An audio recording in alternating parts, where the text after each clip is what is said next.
National Executive Committee met, and President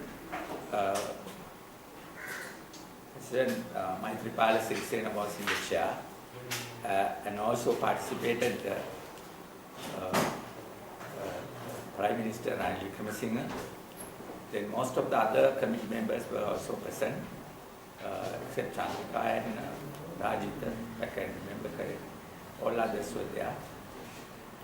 And we discussed first about the important items that have come before us, which are not implemented. This was raised by Anura Dissanayake, and he said if the important items scheduled for National Executive Council are not implemented, he doesn't see any reason why he should be a member of this council.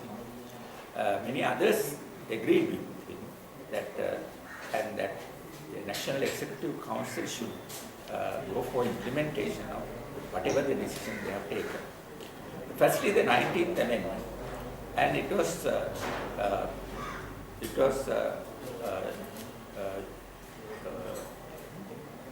clear that 19th Amendment, as an amendment, has been gone before the Parliament and also taken up in the Supreme Court, and the discussions are going on.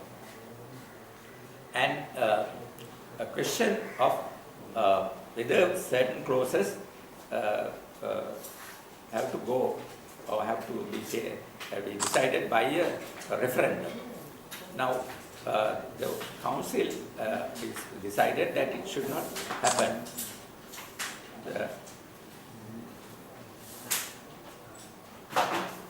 Should not happen, and that Council should try to take to the Parliament only those clauses which are cleaned up by the Supreme Court, that has not needed of any referendum.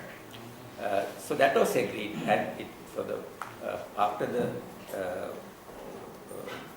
process in the Supreme Court, the 19th Amendment will go before the Parliament for the final approval.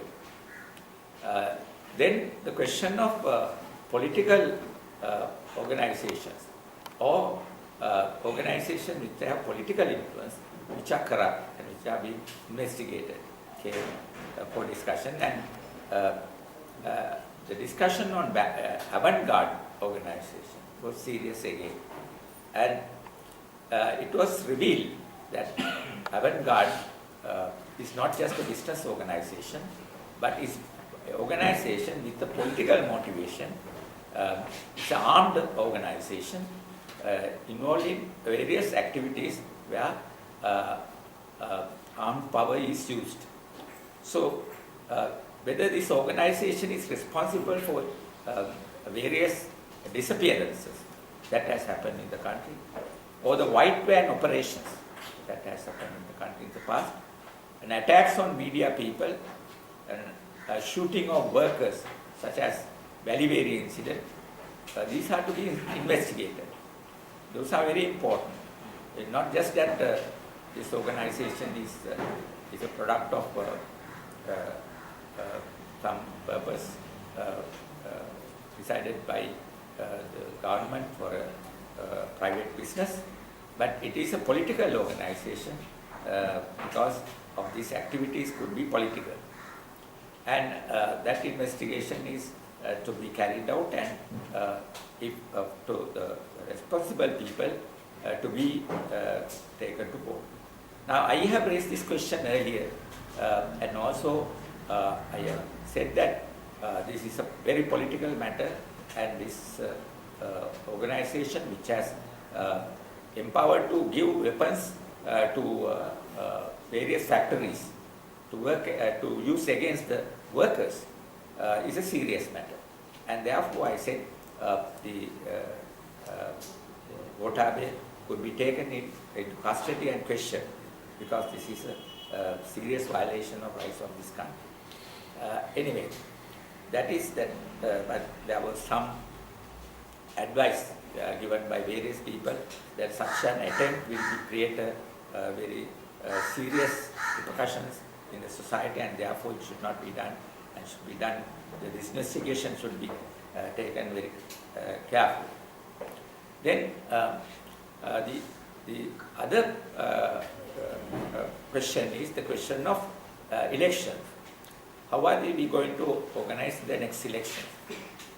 Now, we as a party are totally committed to proportional representation. We are against preferential system because it will corrupt the essential idea of proportional representation. So therefore we are totally agreeable to the idea of removing preferential voting system. But there cannot be any alteration in the proportional representation system, because it is the most just way of finding out the support for various ideologies and various national groups in the society. Now, as a party, we are sad to see that something that was given to the country as something very useful and remarkable given to the country by Mr. J.R. Jayawardena. He was able to give two things in spite of his dictatorial method of ruling, and against which we fought. And I myself suffered so much under his repression. But still we can remember gratefully that he introduced proportional representation. And that's a remarkable work J.R. has done. Similarly, the devolution of power and a system of provincial councils was introduced by him. Again, that is something that we could remember, and we were helpful to him at that stage when it was brought before this slide. And we are sad that the present UNP leader